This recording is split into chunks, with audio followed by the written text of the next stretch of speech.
নমস্কার বন্ধুরা, আবার চলে এসেছি নতুন একটি ভিডিও নিয়ে। এটা হচ্ছে নবমীর দিনের আমাদের রানীগঞ্জে ঠাকুর দেখার ভিডিও। তো আমরা বিকেলবেলা সবাই রেডি হয়ে সন্ধ্যাবেলায় বেরিয়ে পড়লাম। আর আমাদের বাড়িতে আমার বড়দি এবং বোনজি এসেছিলো ঠাকুর দেখতে। তো প্রথমে পাঞ্জাবি মোড়ের প্যান্ডেলটা দেখে তারপর আমরা চলে যাই শিশুবাগানে। এটা হচ্ছে শিশুবাগানের প্যান্ডেল। তো যেহেতু আমরা একটু তাড়াতাড়ি বেরিয়েছিলাম তাই এই প্যান্ডেলটাতে ভিড়টা একটু কম ছিল। একটু সন্ধ্যা বেশি হওয়ার সাথে সাথে ভিড়ও বাড়তে থাকে।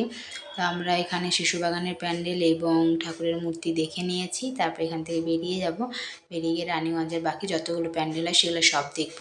এটা রাস্তার উপরেই পড়ে, উত্তরপল্লী প্যান্ডেলটা বেশ ভালোই করে, যেহেতু ছোট জায়গা রাস্তার উপরে, কিন্তু ছোটোখাটোর মধ্যে কিন্তু প্রত্যেকবারই সুন্দর হয়।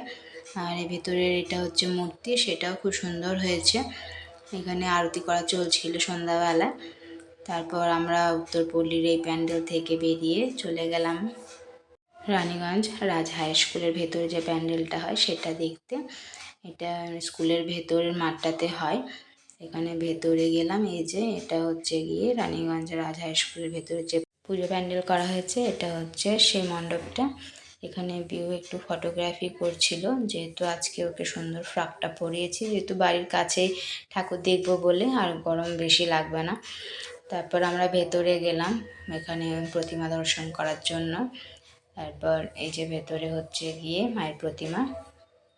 তারপর এখান থেকে বেরিয়ে আমরা চলে যাই। এখানে একটা মন্দির আছে, আমি নামটা জানি না।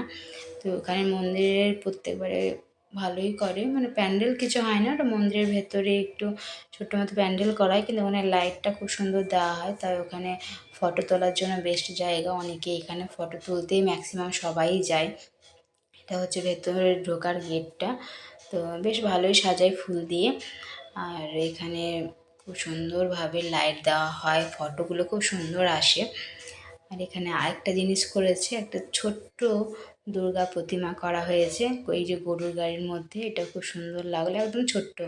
তারপর এটা কালীতলার প্যান্ডেল। এটা প্যান্ডেলটা এত ভালো না হলে এখানে প্রত্যেক বছর প্রতিমাটার মধ্যে কিন্তু সিনারি করা হয়, সিনারির মধ্যে ঠাকুর থাকে।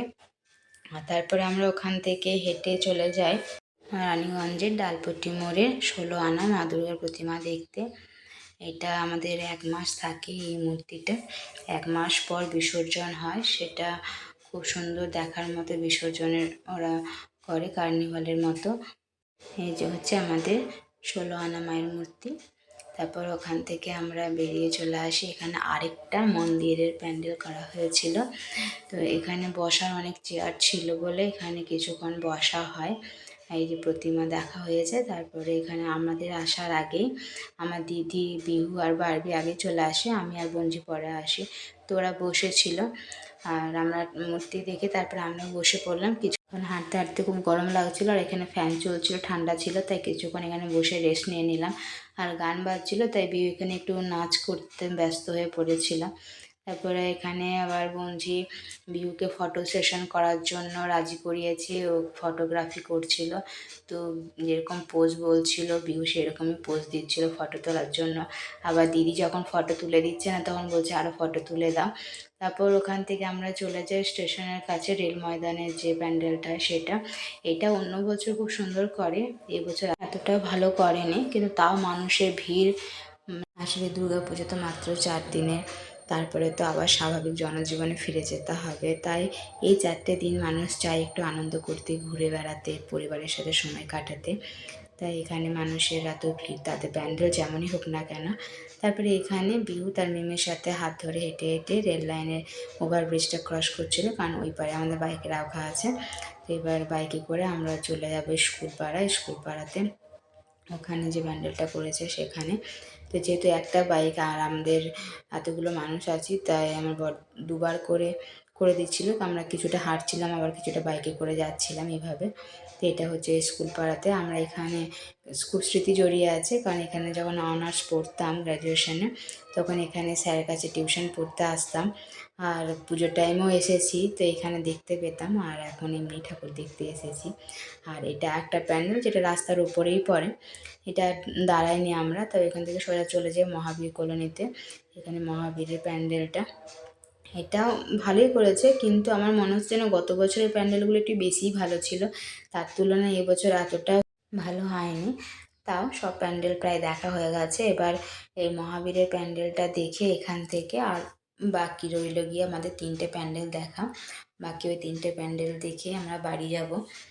তো এই যে মহাবীরের মূর্তি। তারপর এখান থেকে চলে যাই আমাদের বাড়ির সামনে গোলবাগানের মাঠে, যেটা করা হয়েছে সার্বজনীন দুর্গা পুজো।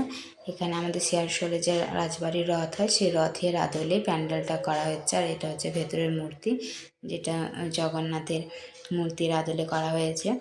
তারপর আমরা এই গোলবাগানের প্যান্ডেল দেখে চলে গেলাম সুকান্ত পল্লীতে। এটা সুকান্ত পল্লীর প্যান্ডেল। সেখানের ভেতরে হচ্ছে গিয়ে যে মূর্তিটা করেছে, এই মূর্তিটা প্রত্যেক বছর একটা ইউনিক করে। তো এবছর করেছে যে বেত বা বাঁশের যে ছিলকাগুলো হয় সেটা দিয়ে প্যান্ডেলের মূর্তি করা হয়েছে। তারপরে লাস্টে আমরা যাই রয়্যাল গ্রাউন্ডের মাঠে। আমাদের পুরো রানীগঞ্জে যতগুলো প্যান্ডেল হয়েছে সব থেকে হাইয়েস্ট ভিড় থাকে এই রয়্যালের মাঠে। এত বড় মাঠ, তাও মানে মানুষের ভিড়ে একদম ঠেলাঠেলি ঠাসা ভিড়। এই যে এখানে লাইন দিয়ে ঠাকুর দেখতে হয়েছে।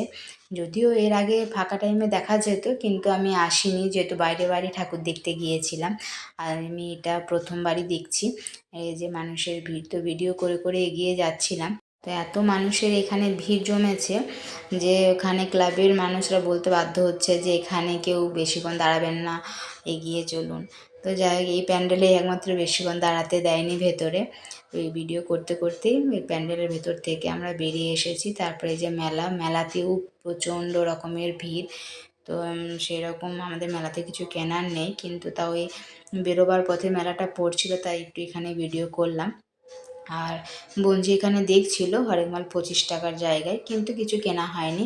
তারপর ওখান থেকে সোজা বাড়ি চলে আসি। তো এই ছিল আমাদের নবমীর দিনের রাতের রানীগঞ্জে ঠাকুর দেখার ভিডিওটা। কেমন লাগলো অবশ্যই কমেন্ট করে জানাবেন, পাশে থাকবেন। আবার দেখা হবে নেক্সট ভিডিওতে। ততক্ষণের জন্য টাটা। পুরো ভিডিও দেখার জন্য সকলকে অনেক অনেক ধন্যবাদ ও শুভেচ্ছা।